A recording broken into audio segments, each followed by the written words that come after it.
Good morning. Stock 2020 में आप सबका स्वागत है। मैं हूं आशीष वर्मा और ये मैच मेरे साथ खेलेंगे नीरज बाजपेयी। नीरज जी हाय, गुड मॉर्निंग। Good morning. सबसे पहले देख लेते हैं किस तरह की पिच पे आज का ये मैच होने वाला है। एशियन मार्केट्स पे फोकस करिए, क्योंकि आपको याद होगा ग्रीस का रेफरेंडम यानी कि जो जनमत संग्रह था उसका आउटकम कल आ चुका है, जिसमें ग्रीस के वोटर्स ने एक ओवरवेलमिंग मेजोरिटी यानी कि मेजोरिटी के साथ ना की तरफ वोटिंग करी है। यानी कि वो जो लेंडर्स का प्रपोजल था जहां पे कुछ कड़े रिफॉर्म्स की बात करी गई थी उसके पक्ष में नहीं है। इवेंचुअली शायद इसका मतलब हो सकता है ग्रीस की एग्जिट यूरोजोन से होती हुई, तो जो वर्स्ट फियर्स से मार्केट के वो धीरे धीरे सामने आते हुए, इसलिए आप देख रहे हैं एशियन मार्केट्स में दबाव। हालांकि एक पैनिक सिचुएशन इस समय नहीं देखने को मिलेगी। इंटरेस्टिंग बात वो है बहुत ज्यादा प्रेशर नहीं है। जिस 50 भी दर्शा रहा है कि इंडियन मार्केट शायद 3-4.5% के आसपास की कमजोरी के साथ ही शुरुआत करते हुए नजर आएंगे। जो तगड़ा मोमेंटम था उसमें जरूर एक ब्रेक लगता हुआ नजर आएगा। 8500 के आसपास इंडियन मार्केट पहुंचते हुए आपको नजर आए थे, लेकिन आप उन लेवल्स के आसपास ऑब्वियस है इस आउटकम के बाद थोड़ा सा स्लिप होते हुए नजर आए। नीरज जी, ऐसे में क्या रणनीति होगी और कैसे आप देख रहे हैं? मुझे लगता है रणनीति बिल्कुल साफ है कि शॉर्ट साइड में जाना चाहिए, बिकवाली करना चाहिए, क्योंकि स्थिति अब बदल रही है पूरी तरीके से और यूरो जोन में उसका बना रहना मुश्किल है। और कोई भी लेंडर क्यों चाहेगा और कौन सी ऐसी डील उसको देगा जिससे उसका फायदा हो। हालांकि इसका एक पॉलिटिकल रिपोर्टेशन ये हो सकता है कि अगर ग्रीस अलग होता है तो वहां पे बहुत मुश्किल हो सकती है, बहुत ज्यादा केओस हो सकता है, म्यूटनी हो सकती है वहां पे। तो वो एक दिक्कत है, उसको तो होगा पॉलिटिकली विड्रॉ कर रहे थे आप, अब इमरजेंसी लिक्विडिटी असिस्टेंस होगा नहीं, पैसा आएगा नहीं ईसीबी की तरफ से, राइट। तो अब वो 60 यूरोज भी आप प्रतिदिन निकाल पाओगे नहीं निकाल पाओगे, उसमें भी बड़ा सवाल हो गया। तो अब तो ये है कि पड़ोसी घर में खाना नहीं है तो मैं उसकी प्रॉब्लम मेरे सर पे ना आ जाए, इसलिए उसको कैसे देखूं, ये एक सिचुएशन होगी। लेकिन डेफिनेटली मार्केट के लिए काफी ये नेगेटिव है। तो आज मुझे लगता है कि बिकवाली की अपॉर्चुनिटीज ज्यादा होंगी, तो इसलिए शॉर्ट साइड के खिलाड़ी लेके चल रहे हैं। सेम रणनीति होगी, बिकवाली पर फोकस ज्यादा होगा, लेकिन कुछ खरीदारी करने के मौके हम जरूर ढूंढना चाहेंगे इस मार्केट में भी। हमें लगता है आज बहुत ज्यादा प्रेशर ना देखने को मिले, लेकिन ये बात सच है कि अब हम जितना स्ट्रांग मोमेंटम अपसाइड में दिखाया था, शायद अब एक स्टेम लग चुका है, ब्रेक लग चुका है, और शायद आपको लगातार यहां से प्रेशर देखने को मिले। जैसे जैसे आउटकम ग्रीस है, जैसे जैसे आवाजें आएंगी, नॉइज आएगी, उसका प्रेशर आपको इंडियन मार्केट्स पे या फिर तमाम अक्रॉस बोर्ड इक्विटी मार्केट्स में देखने को मिलेगा। दिक्कत की बात कि हम सब ब्रेसअप कर रहे थे कि बड़ा पॉजिटिव आउटकम आएगा, चाहे हम डिफॉल्ट ना करें से लेकर चाहे वो नो की तरफ वोटिंग ना हो, यस की तरफ वहां पे वोटर्स वोट करते हुए नजर आए। तो मार्केट ने कुछ एंटिसिपेट नहीं करा था, एटलीस्ट वो स्टॉक प्राइसेस में बिल्डअप नहीं हो रहा था, कंसर्न्स बिल्कुल भी वे नहीं कर रही थी। अब दिक्कत की बात है कि अब पोजीशन अनवाइंड होती हुई नजर आएंगी, तो वो प्रेशर बनाएंगी। बिकवाली पर फोकस होगा, लेकिन इस बीच कुछ चुनिंदा सिलेक्टिवली खरीदारी करने के मौके हम जरूर इस मार्केट में भी ढूंढना चाहेंगे। हमें लगता है वहां पे कुछ स्पेसिफिक पॉकेट्स होंगी जहां पे खरीदारी करने के मौके मिलेंगे। लेकिन नीरज जी, शुरुआत कहां से होगी? एक दिक्कत और फ्राइडे लास्ट फ्राइडे तक लगातार लॉन्ग पोजीशन कैरी की गई, ये एक बड़ी मुश्किल है जिससे प्रॉफिट बुकिंग करना लाजमी बनता है। और ऐसे माहौल में अब कैसे सस्टेन आप करेंगे, अच्छा ये एक दिक्कत है। इस बीच चाइना ने बड़े स्मार्ट स्टेप्स उठाए हैं। उस मार्केट में तगड़ा फॉल आपको याद होगा देखने को मिला था, अपने हाइट से तो ऑलमोस्ट बेयर मार्केट में पहुंच चुका था, 20% ज्यादा का प्रेशर था हाई से। चाइना ने ओवर द वीकेंड अनाउंस करा है कि वहां के जो दिग्गज ब्रोकरेजेस हैं वो फंड इन्फ्यूज करती हुई नजर आएंगी मार्केट में। मार्केट स्टेबिलिटी फंड बनाया जा रहा है जो पैसा इन्फ्यूज करेगा शंघाई के मार्केट्स में। आईपीओज में पैसा बहुत डाइवर्ट हो रहा था, अब चाइना ने घोषणा करी कि आईपीओज पे इस समय ब्रेक लगा दिया जाएगा। इसलिए आप देख रहे हैं शंघाई का मार्केट 5-6% की उछाल दिखाता है। मुझे यूरोप से ज्यादा चिंता शंघाई की हो रही है, होनी भी सुसाइडल है। आप किसी कंपनी बंदूक रख के कह रहे हैं कि आपको बाय करना है, आप मुझे लिख के दो ये कैसे हो सकता है? इलॉजिकल है। इसलिए शंघाई की दिक्कत है, ये बड़ा इंपैक्ट करने वाली ग्लोबल इक्विटी मार्केट पे, क्योंकि बड़ा पैसा एग्जैक्टली। तो बहरहाल शॉर्ट साइड में लेके चलेंगे। टाटा स्टील पहला स्टॉक होगा और सेक्टर्स को इसलिए लगता है कि शॉर्ट करना चाहिए क्योंकि एक तो मेटल वैसे भी डाउन ट्रेंड में चल रहा है, दूसरा यूरोप में बड़ा एक्सपोजर है इनका कोरस के जरिए, यहाँ पे सेक्टर्स को लगता है कि एक बिकवाली का माहौल बनेगा। 293, 91, 90 तक के टारगेट लेते हुए टाटा स्टील में शॉर्ट पोजीशन बनाई और 303 पे स्टॉप लॉस रखी है। हिंडाल्को एक और मेटल स्पेस का है, हमने फ्राइडे को भी आपको कहा था इस पे शॉर्ट करिए और थोड़ी सी कमजोरी के साथ ये बंद हुआ था, लेकिन आज परफेक्ट केस बनता है कि इसको आप शॉर्ट करके चलिए। हालांकि 100 के आसपास ये पहुंचता है तो डेफिनेटली एक वैल्यू बाय बने, क्योंकि बहुत ही नीचे आज चला जाएगा अपने एक सस्टेनेबल लेवल से। लेकिन यहाँ पे भी गिरावट देखने को मिले क्योंकि यूरोप में इनका भी बड़ा अच्छा खासा एक्सपोजर है। 100 रुपए का टारगेट लेते हुए हिंडाल्को में भी शॉर्ट करके चलिए। शुरुआत में तो हम भी बिकवाली पे फोकस करना चाहेंगे। सबसे पहले मदरसन सुमी, बड़े स्ट्रॉन्ग बिल्डअप इस काउंटर में आपको देखने को मिले होंगे। तमाम कंसर्न्स के बावजूद अपने रीसेंट हाईज पे ये काउंटर पहुंचता हुआ नजर आया था। ध्यान रखिए, कंपनी फोकस में इसीलिए नहीं चाहिए क्योंकि ऑलमोस्ट जो इस कंपनी ने एक्विजिशंस करे थे वो यूरोप में थे, तो इसकी सब्सिडीज का बड़ा तगड़ा कंट्रीब्यूशन इस समय इसकी बॉटम लाइन पे इबिटा पे आता है। ऑलमोस्ट 70-80% के आसपास का कंट्रीब्यूशन यूरोप से आता है और रीसेंट बिल्डअप के बाद जब हम एक्सपेक्ट कर रहे हैं आज लॉन्ग अनवाइंडिंग यानी कि तेजी के सौदे कुछ हद तक करते हुए नजर आएंगे, मदरसन सुमी उसे याद से रडार करना चाहिए 510 और या फिर उसके नीचे के डाउनवर्ड प्रेशर देखने को मिलेंगे। फंडामेंटली बहुत कुछ बदलेगा नहीं, शायद लोग अभी भी गाड़ियां खरीदेंगे, लोग अभी भी वहां पर खरीदारी करते हुए नजर आएंगे, तो ऑटो एजेंसी कंपनी को फायदा मिलेगा, लेकिन इस समय फंडामेंटल्स नहीं सेंटिमेंट्स वे करेंगे और उस लिहाज से हमें लगता है यहाँ पे प्रेशर के साथ कामकाज होता हुआ नजर आएगा। तो एक स्पेसिफिक जो यूरोप में एक्सपोजर वाली कंपनी है वो मदरसन सुमी जो हमारे रडार पे जहां पे हम बिकवाली करने के मौके ढूंढ रहे हैं इस समय, बहुत ज्यादा प्रेशर हमें ध्यान रखें इसमें एक्सपेक्ट नहीं कर रहे हैं, लेकिन हमें जिस तरह का तगड़ा बिल्डअप हुआ है वो लॉन्ग अनवाइंडिंग का प्रेशर इस स्टॉक को काफी हद तक प्रेशर दिलाता हुआ नजर आए। दूसरा बैंकिंग साइड में थोड़ा सा प्रेशर आपको शायद देखने को मिले और उसमें भी खासतौर पर ओरिएंटल बैंक ऑफ कॉमर्स है जिसे हम ओबीसी के नाम से जानते हैं, इसमें भी बड़ा स्ट्रॉन्ग बिल्डअप देखने को मिला था और शायद उतना ही स्ट्रॉन्ग अब यहाँ पे सेल ऑफ देखने को मिले। High beta zone banking financial services शायद आज की ट्रेडिंग सेशन में सेंटिमेंटली दबाव दिखाते हुए नजर आए। इस काउंटर में 176 175 तक के जोन तक अप्रोच करें तो शुरुआत में दोनों ही बिकवाली करने की रणनीति, लेकिन अब वक्त हम दोनों की टीम्स के डिपेंडेबल खिलाड़ी जानने का।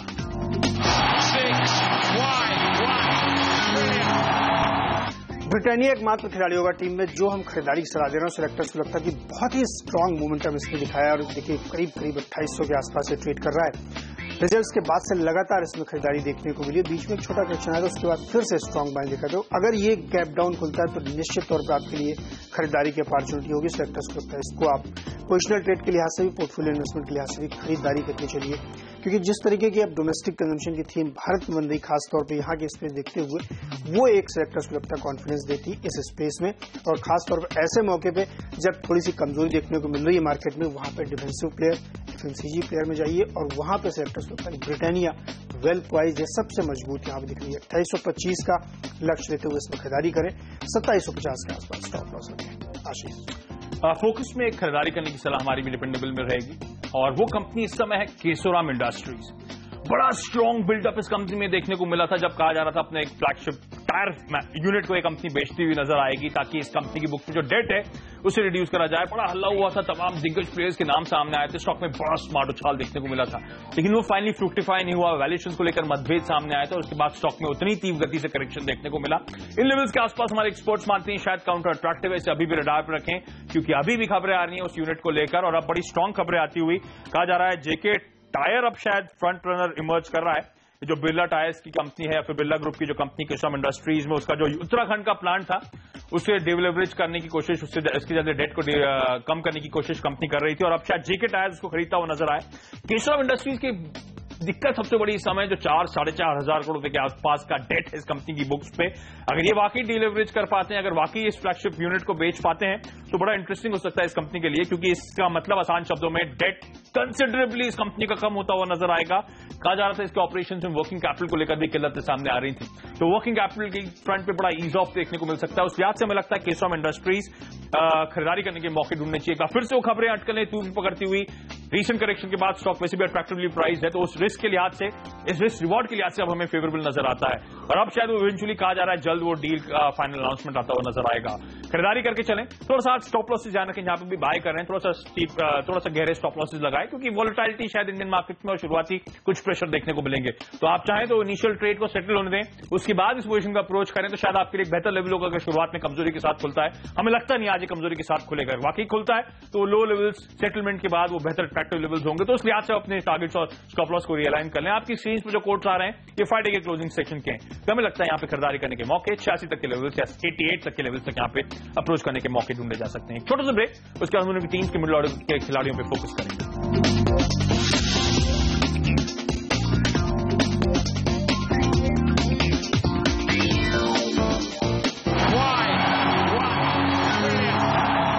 चलिए मिडिल ऑर्डर में भी बिकवाली का सिलसिला जारी रहेगा और ओएनजीसी पहला स्टॉक होगा। सेलेक्टर्स को लगता है क्रूड में जिस तरीके की जबरदस्त गिरावट देखने को मिली है, ब्रेंट जो है 60 के नीचे आ गया, वो सेलेक्टर्स को लगता है कि ऐसे स्टॉक के लिए नेगेटिव, हालांकि इकोनॉमी और भारतीय दूसरी कंपनियों के लिए ओएमसीएस के लिए एक अच्छी खबर हो सकती है, लेकिन ओएनजीसी प्लेयर्स के लिए ये स्टॉक के लिए खबर जो है नेगेटिव है। सेलेक्टर्स को लगता है 300 रुपए टारगेट के साथ इसमें शॉर्ट पोजिशन बनाए। बैंकिंग में काफी ज्यादा असर देखने को मिल सकता है क्योंकि हाई बीटा स्टॉक्स हैं और पिछले हफ्ते भर में इनमें थोड़ी सी मोमेंटम देखने को मिली, इसलिए वहां कमजोरी मिलेगी। आईसीआईसीआई बैंक और बैंक ऑफ बड़ौदा, ये दोनों स्टॉक सेलेक्टर्स को लगता है शॉर्ट करके चलने चाहिए क्योंकि इनका ग्लोबल एक्सपोजर भी काफी ज्यादा है और दूसरा बैंकिंग में इन स्टॉक्स में आप देखेंगे तो वीकनेस बनती दिखेगी। उसके बड़ा रीजन है कि ICICI bank continuous under performer रहा है, सारे तमाम प्राइवेट बैंक चले लेकिन आईसीआईसीआई बैंक में तेजी नहीं बनी, तो आज के मौके में तो डेफिनेटली उसमें शॉर्ट बनता है। वहीं बैंक ऑफ बड़ौदा इसका भी इंटरनेशनल एक्सपोजर काफी ज्यादा है और सेक्टर्स में सरकारी बैंकों में वैसे ही दिक्कत थी और आज के मौके पर हाईवीटा स्टॉक्स की पिटाई देखने को आपको मिलेगी। ICICI बैंक में 303 या उससे नीचे का लक्ष्य देते हुए शॉर्ट करें, वहीं बैंक ऑफ बड़ौदा में 142 के लक्ष्य के साथ बिकवाली करके चले, 154 पे स्टॉप लॉस। शुरुआत में मिडिल ऑर्डर में फोकस बिकवाली पे ही रहने वाला है क्योंकि आज एक्सपेक्टेड है कि इंडियन मार्केट में दबाव होगा और दबाव शायद गहराता हुआ नजर आए। एग्जीक्यूटिव इंडिकेट कर रहा है काफी हद तक 3/4% के आसपास की कमजोरी है, लेकिन हमें लगता है उन मार्केट उन लेवल से उभरना बड़ा मुश्किल काम हो सकता है, इसलिए शायद प्रेशर वे करे इंडियन मार्केट्स पे। पहला काउंटर होगा पेट्रोनेट LNG का। दबाव तो वैसे ही हम एक्सपेक्ट कर रहे हैं काफी सारे स्टॉक्स में और इसके साथ तो दिक्कत की बात है कि जो FIIs की निवेश सीमा है उससे ये ब्रीच कर चुके हैं, तो अब यहाँ पे फर्दर FIIs इन्वेस्टमेंट वैसे नहीं होगा, तो सेंटिमेंटल एक और डैम्पनर आ गया इस कंपनी के लिए आज से। तो पेट्रोनेट LNG में बिकवाली करने के मौके ढूंढने 186 तक के लेवल्स आपकी स्क्रीन पर आएंगे। लक्ष्य 186 का 193.50 के आसपास के लेवल्स पर अपना स्टॉप लॉस प्लेस करें। तो पेट्रोनेट LNG बिकवाली करने के मौके लेवल्स आपकी स्क्रीन पर आ चुके हैं। एक्सिस बैंक, क्योंकि हम मान के चल रहे हैं थोड़ा सा हाई बीटा, थोड़ा सा बैंकिंग फाइनेंशियल सर्विसेज पे प्रेशर देखने को मिलेगा। स्मार्ट बिल्डअप के बाद अब इस काउंटर में भी हमें लगता है थोड़ा सा दबाव की काउंटर झेलता हुआ नजर आए। 570 तक के लेवल्स तक यहाँ पे अप्रोच करें, बिकवाली करने के मौके ढूंढने चाहिए। एक और काउंटर जिसने अपसाइड में पॉजिटिवली सरप्राइज करा था वो था श्रीराम ट्रांसपोर्ट फाइनेंस का काउंटर। इस कंपनी में हमारे एक्सपर्ट्स मानते हैं शायद आज प्रेशर गहराता हुआ नजर आए, इसलिए आज से बिकवाली करने के मौके लेवल्स आपकी स्क्रीन पर। इन तमाम काउंटर्स हमारे एक्सपर्ट्स मानते हैं शायद आज दिन भर प्रेशर के साथ ही कामकाज होगा, तो अपने हिसाब से शुरुआती अगर नीजक रिएक्शन के साथ खुलते हैं, अगर उसके बाद भी प्रेशर और प्रोफाउंड होता है तो अब क्योंकि हम एक्सपेक्ट करें गैप डाउन के साथ ओपनिंग होगी, तो शायद ये मौके ऐसे ना नजर आए जो आपको स्क्रीन पर नजर आ रहे हैं। अगर खुलने के बाद भी प्रेशर सस्टेन होता है तो इन काउंटर में शायद प्रेशर गहरा सकता है, तो यहाँ पे और बिकवाली के मौके तो दबाव के साथ ही काउंटर स्ट्रेट करें तो इनमें आप मौके ढूंढ सकते हैं। और इसी के साथ वक्त है हम दोनों की टीम के आप फ्री हिट खिलाड़ी जानने का। यूनियन बैंक होगा फ्री हिट के तौर पर, सेक्टर यहां पे भी बिकवाली की सलाह दे रहे हैं। उनका मानना है कि फ्राइडे के सेशन में इसमें अच्छी खासी 4-5% की रैली बनी थी, वो फिजल आउट होती हुई दिखेगी क्योंकि सरकारी बैंकों में सबसे ज्यादा कमजोरी देखने को आज के लिए बैंकिंग फाइनेंशियल खासतौर पर सेक्टर्स के रडार पे है और यहाँ पे सभी तरीके से सेक्टर्स लगता है कि बिकवाली का माहौल बनता हुआ दिखेगा। 153-152 के आसपास का टारगेट लेते हुए यूनियन बैंक में शॉर्ट करके चले और 164 के आसपास स्टॉप लॉस है। आशीष, होटल लीला वेंचर्स यानी कि होटल लीला वो काउंटर्स हमारे एक्सपर्ट्स खरीदारी करने के मौके ढूंढ रहे हैं, यानी कि सिलेक्टिवली अभी भी मानना है हमारा बाइंग के मौके ढूंढने चाहिए। रिस्क रिवॉर्ड के लिहाज से कंपनी बड़ी फेवरेबल, स्टॉक बड़ा फेवरेबल नजर आता है। हालांकि इस कंपनी में सबसे बड़ा पोटेंशियल तब अनलॉक होगा जब इसके एसेट मोनेटाइजेशन के प्रोग्राम में कोई अपडेट्स आपको सुनने को मिले, क्योंकि ये कंपनी लगातार अपनी बुक्स पे जो डेट है मेरे ख्याल से 5,000 करोड़ रुपए के आसपास का कर्ज लेके बैठी हुई है, वो डेट जैसे रिड्यूस होगा उतना ही फायदा इस कंपनी के स्टॉक को मिलता हुआ नजर आएगा। वैसे भी होटल एज अ स्पेस हमें लगता है एक स्वीट स्पॉट में, ऐसा हम क्यों करें? ध्यान रखिए प्रधानमंत्री मोदी साहब के आने के बाद टूरिज्म को खासतौर पर थ्रस्ट दिया गया, ई वीजास की बात करी गई, ईज ऑफ ट्रैवल की बात करी गई, कई सारे देशों के साथ वो खुलता हुआ नजर आया, तो वैसे भी हमें लगता है ट्रैवल एंड टूरिज्म इंडस्ट्री एक स्वीट स्पॉट पे है, उसमें अच्छा मूव देखने को मिलेगा। ग्लोबल संकट कम होता हुआ नजर आया, ग्लोबल दिक्कतें कम होती हुई नजर आएंगी, तो उसका एक्चुअल नंबर्स पे आपको आउटकम आता हुआ नजर आए, तो मैक्रो एनवायरमेंट इन तमाम कंपनीज के लिए पॉजिटिव है। होटल लीला तो बहुत जाना ब्रांड है, खासतौर पर मुंबई, गोवा, बैंगलोर, चेन्नई, दिल्ली, NCR रीजन, जिस तरह की प्रॉपर्टी जिस कंपनी खड़ी कर रखी है उन लोकल मार्केट में जाना माना नाम है, एक फ्लैगशिप ब्रांड है कई लोगों के लिए। होटल लीला वेंचर्स का बिजनेस मॉडल बेहद रोबस्ट है। इस कंपनी के साथ एक और इंटरेस्टिंग बात है, प्रोमोटर्स लगातार इस कंपनी में स्टेक बढ़ाते हुए नजर आए थे। बीच में अटकलें थी कि ITC जिसका बहुत तगड़ा हिस्सेदारी है इस कंपनी में, इंटरेस्टिंग है ध्यान रखें ITC जिसका होटल कारोबार है, कई सारी दिग्गज भारतीय होटल कंपनीज में उसने सिग्निफिकेंट स्टेक बना रखे थे। होटल लीला वेंचर्स में भी ITC का बड़ा तगड़ा स्टेक था, तो एक डर था कि ITC शायद यहाँ पे एक टेक ओवर कर सकता है होटल लीला वेंचर्स का, और इस डर से प्रोमोटर्स ने लगातार वारंट कन्वर्जन, ओपन मार्केट से शेयर खरीदारी करके अपना स्टेक लगातार बढ़ाते हुए नजर आए। तो प्रोमोटर्स का कॉन्फिडेंस अभी भी इस कंपनी में दिखा रहा है, और इनफैक्ट ITC जैसे फ्लैगशिप ब्रांड का कॉन्फिडेंस भी होटल लीला वेंचर्स में जिसमें इतना तगड़ा स्टेक है, तो उस लिहाज से बड़े साउंड, बड़े स्टेबल ग्राउंड पे कंपनी आपको नजर आएगी। सबसे इंपॉर्टेंट है कैसे वो वैल्यू अनलॉकिंग होगी, कैसे वो स्टेक बिकते हुए नजर आएंगे, कैसे वो प्रॉपर्टीज के वैल्यू अनलॉक या फिर जिसे हम कहते हैं एसेट मोनेटाइजेशन होता हुआ नजर आएगा। ध्यान के बीच में खबरें थी, प्रिंट मीडिया में खबरें आई थी कि चेन्नई और Goa properties on the block में शायद बेचती हुई नजर आएगी। JM फाइनेंशियल इंस्टीट्यूशंस के साथ इस कंपनी ने इंगेज भी करा है और कहा जा रहा था जल्द एक अनाउंसमेंट होता हुआ नजर आएगा। अगर वो अनाउंसमेंट जल्द होता हुआ नजर आता है तो वैसे भी ये काउंटर फोकस में रहना चाहिए आपके। एग्रेसिव एक्सपेंशन प्लान्स हैं, इस विपरीत परिस्थिति में मेरे ख्याल से ओवर द वीकेंड इस कंपनी के वो सामने आए थे, एनालिस्ट डिटेल्स सामने आई थी जिसमें इसने हाईलाइट करा है कि जयपुर, लखनऊ, चंडीगढ़ और इवन नेपाल में ये कंपनी एक्सपेंशंस कर रही है, शायद वहां पे मैनेजमेंट के लिए प्रॉपर्टी रिक्वायर करती हुई नजर आएगी, उसके लिए बातचीत चल रही है, कई जगह तो फाइनली वो जल्दी आप लाइट ऑफ द डे देखते को नजर आएगा। तो बिजनेस मॉडल को लेकर अभी भी कॉन्फिडेंट है, अभी भी एक्सपेंशन मोड में कंपनी नजर आएगी। नॉन कोर एसेट सेल की जो मैं बात कर रहा हूं उसमें भी अपडेट्स आए हैं, और इंटरेस्टिंगली ये कंपनी अब तगड़ी तरह से स्टेप्स ले रही है उस फ्रंट पे। चेन्नई में जो ऑफिस स्पेसेस हैं वो ये कंपनी बेचती हुई नजर आएगी। चेन्नई में ऑफिस स्पेसेस में वैल्यू अनलॉक करने की बात करी जा रही है और तगड़ी वैल्यू अनलॉकिंग की बात करी जा रही है। पुणे में इस कंपनी ने एक प्लॉट खरीदा था, तब एक 5 सितारा होटल बनाना चाहती थी पूना में, लेकिन उस दौरान पुणे में कई सारी होटल प्रॉपर्टीज ऑलरेडी आ गई, तो वो बिजनेस बड़ा कंड्यूसिव नहीं था, इसलिए पूना में फाइनली कंपनी 5 सितारा होटल नहीं बना रही है, बल्कि वहां पे एक रियल एस्टेट आर्म के साथ इस कंपनी ने एक जॉइंट डेवलपमेंट एग्रीमेंट साइन करा है। यानी कि इसका जो प्लॉट ऑफ लैंड है उस पर एक जेडीए साइन किया गया, जिसमें वो रियल एस्टेट कंपनी रेजिडेंशियल और कमर्शियल कॉम्प्लेक्सेस बनाती हुई नजर आएगी। ये जेडीए मेरे ख्याल से 50-50 का जेडीए है, जिससे तगड़ी वैल्यू लॉकिंग होती हुई नजर आएगी, उस प्लॉट पे पैसा कमाती हुई नजर आएगी। बैंगलोर में इस कंपनी के पास सरप्लस लैंड है, जो बैंगलोर में ऑलरेडी होटल लीला वेंचर्स की प्रॉपर्टी है, उसके पास इस कंपनी के पास सरप्लस लैंड है। और वहां पे मैं पढ़ रहा था प्रेस्टीज ग्रुप के साथ इस कंपनी ने, जो कि वहां का एक दिग्गज real estate company, listed space की कंपनी, आप जानते होंगे प्रेस्टीज ग्रुप, उसके साथ एक जॉइंट डेवलपमेंट एग्रीमेंट करा है। उस लैंड को ये एक्सप्लोर करना चाहते हैं, उसकी वैल्यू अनलॉक करना चाहते हैं। और इंटरेस्टिंगली हैदराबाद में भी लैंड है जिसमें 5 सितारा होटल बना था, दिक्कत है इस कंपनी की बुक्स पे। अब लॉजिकली इसने डिसीजन लिया है कि हैदराबाद की लैंड की भी वैल्यू अनलॉक करती हुई नजर आएगी, और उसमें तो पूरी लैंड ट्रैक को बेचने की इस कंपनी की योजना है। तो इंटरेस्टिंग योजनाएं सामने आती हुई, एक्सपेंशन मोड में कंपनी, रिस्क रिवॉर्ड हमें फेवरेबल नजर आता है। प्रोमोटर्स को जिस तरह से स्टेक बनाना है इस कंपनी, वो कॉन्फिडेंस इंड्यूस करता है। आईटीसी का जो सिग्निफिकेंट चंक है इस कंपनी है, वो भी कॉन्फिडेंस देता है। और हमें लगता है खासतौर पर जो मैक्रो एनवायरमेंट मोदी जी के आने के बाद ट्रैवल एंड टूरिज्म को लेकर खासतौर पर इंप्रूव हो रहा है। तमाम ट्रिगर्स है इस कंपनी के लिए। खरीदारी करने के मौके ढूंढे, जब तक वैल्यू अनलॉकिंग सामने नहीं आती तब तक कन्विंसिंग खरीदारी करना शायद मुश्किल होगा। ट्रेडिंग के लिए आते समय बेट करें, मेरे ख्याल से 20 तक के लेवल से आप अप्रोच करने की रणनीति बनाई जा सकती है। छोटा सा ब्रेक, उसके बाद हम दोनों की टीम्स का आखिरी के 3 खिलाड़ी।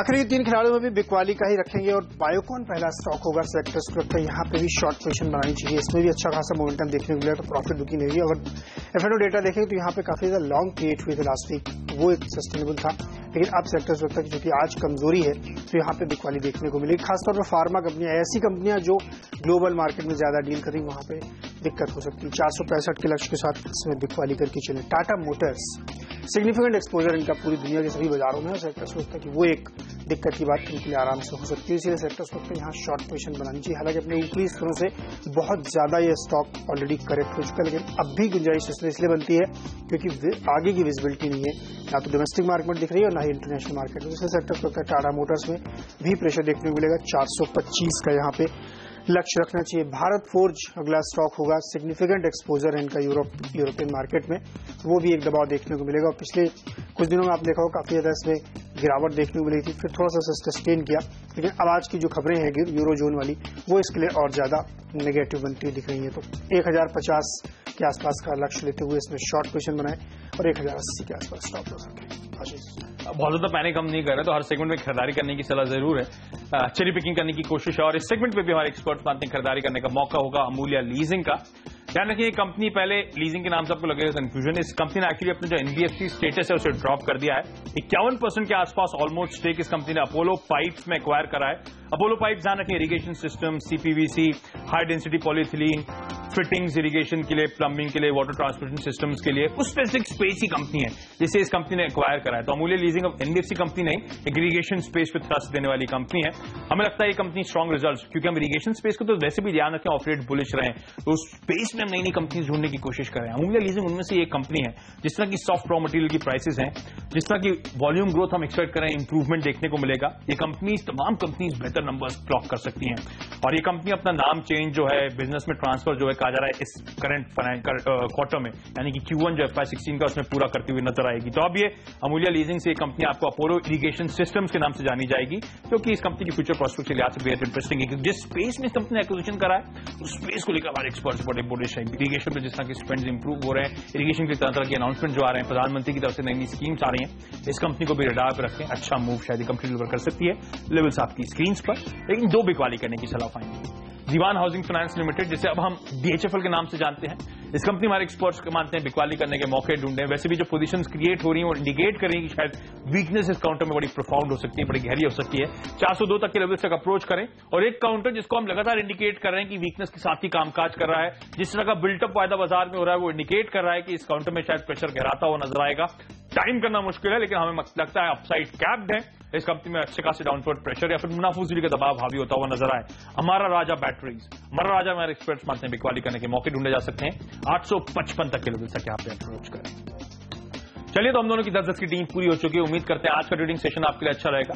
स्ट्रिक्ट स्टॉप लॉस के साथ पोजीशन को अप्रोच करें, खासतौर पर जो हमने रिकमेंड करें खरीदारी करने की सलाह, थोड़ा सा डीप स्टॉप लॉस लेकिन स्टॉप लॉस के साथ ही पोजीशन को अप्रोच करें। पता नहीं बाजार में किस हद तक गिरावट देखने को मिले या पता नहीं लो लेवल से किस हद तक रिकवरी देखने को मिले, तो कंफ्यूजन हो सकता है इंडियन मार्केट सेकंड हाफ में जब यूरोप खुलते हुए नजर आए। लेकिन चलिए, हम दोनों को दीजिए इजाजत। वक्त चला एक छोटे से ब्रेक का। सीएनबीसी आवाज के तमाम दर्शक ब्रेक के बाद देखें मार्केट काउंटडाउन और सीएनबीसी बाजार के तमाम दर्शक देखें मॉर्निंग टिकर। नमस्कार।